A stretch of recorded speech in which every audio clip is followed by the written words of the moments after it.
started running trips to Japan in 2004, and the first couple of reconnaissance trips were done by my wife, in fact, Serafina. And when she came back from them, she said that Japanese way of life and culture was something she'd never experienced before.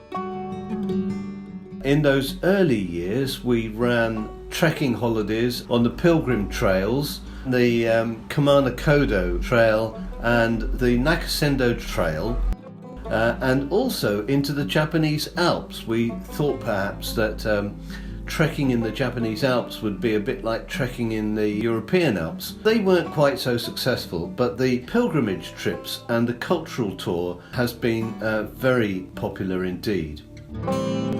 Our definitive cultural programs are designed to really give you the experiences of the local people, the local traditions. So we do tea ceremonies with geisha girls,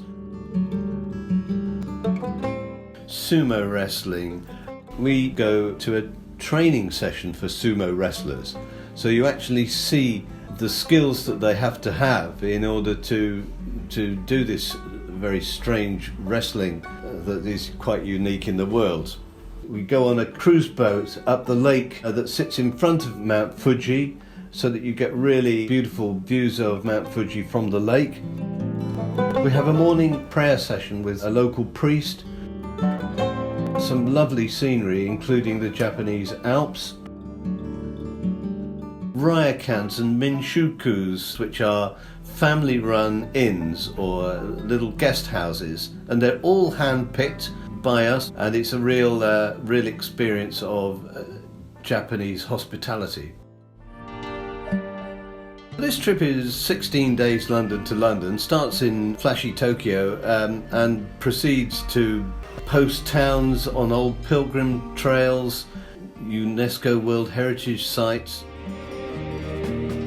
But it's by no means all just temples. It's a real look at Japanese country life. So villages, small towns, some of the big iconic places like Kyoto and Osaka, even Hiroshima right towards the end of the trip. So having decided that we would produce ourselves a definitive cultural tour of Japan, you've got to have somebody go out and do a reconnaissance. And it is that hands-on, first-hand experience that really helps make a trip a special thing. So Harry Gray is one of our senior operations managers here, and normally is off trekking or cycling, but he'd always wanted to go to Japan and get immersed into the way of life and culture of the Japanese people. People go to Japan because it's just such a different country. The tour begins in Tokyo, where the brash modern city reveals many cultural treasures. A lot of people saw Tokyo as this modern, bright lights, very wacky sort of city, but there is still some heritage within Tokyo. Within our trip, you see the starting point of the Nakasendo Trail, as well as these old gardens, where you see some of the contrast between the old and new. You see the Meiji Shrine as well, and with these modern buildings surrounding the area, it is fantastic to see the progression of Tokyo. Next, we board Japan's 200-mile-an-hour bullet train, the Shinkansen. The bullet train for me was something I was looking forward to, and it didn't disappoint. Very fast and so efficient, but Japanese in every way in forms of transport, always on time. The ultra-modern bullet train takes you back in time to towns and villages that were at the heart of Japan's centuries-old trading routes, and although close in distance, they're worlds apart from the cities of Japan. It's a completely different lifestyle to something like Tokyo, so it's a lot quieter. It's these small villages where all the buildings are wooden buildings. It's very traditional.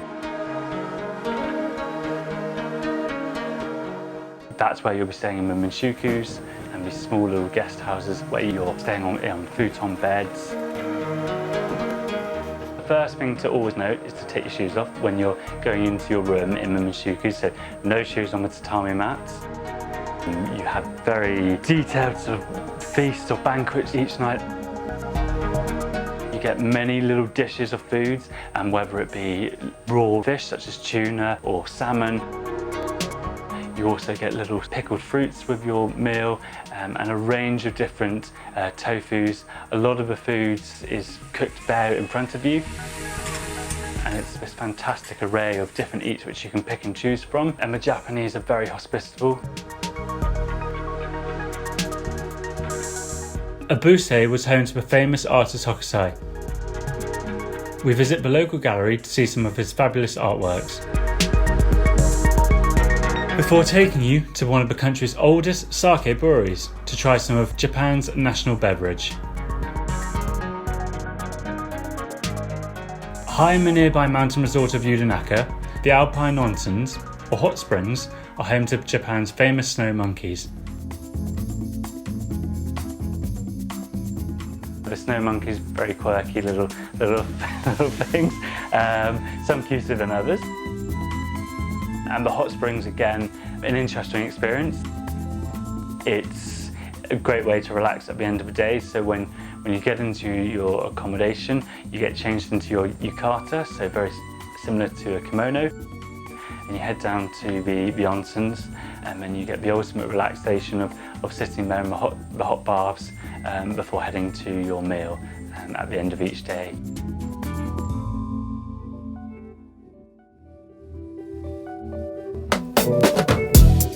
From the Alps, we head to the cities and cultural sites of the southwest. In Kyoto, you go to Fushimi Inari, which you get this classic view of the Randa Gates. When you're walking up there, it's absolutely amazing. Each of its 10,000 red torii gates has been donated by a local business to bring luck. Mount Koya is a huge hilltop complex of temples and shrines and provides a wonderful experience. It's the headquarters of Japan's Karsan Shingon Buddhist sect. Here we stay in the welcoming temple accommodation provided by the monks. They include us in the religious ceremony at dawn and encourage us to follow their Buddhist ways, right down to the meals they serve. Himeji is home to a magnificent medieval castle. It's known as the White Heron Castle because it resembles a bird in flight. The stunning 400-year-old complex has survived natural disasters and wartime bombing. One of our final visits is to the first city destroyed by an atomic bomb at the end of World War II. Hiroshima is a very sobering place to go. It is something though that we felt needed to be included in this tour for the history of Japan. It is a very sobering experience, and it's something to show what happens so that it never happens again.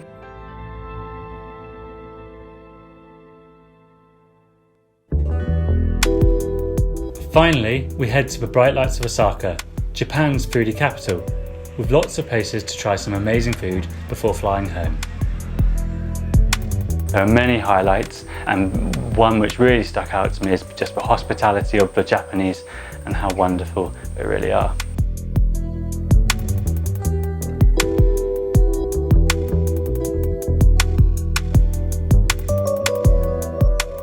This was a fantastic experience.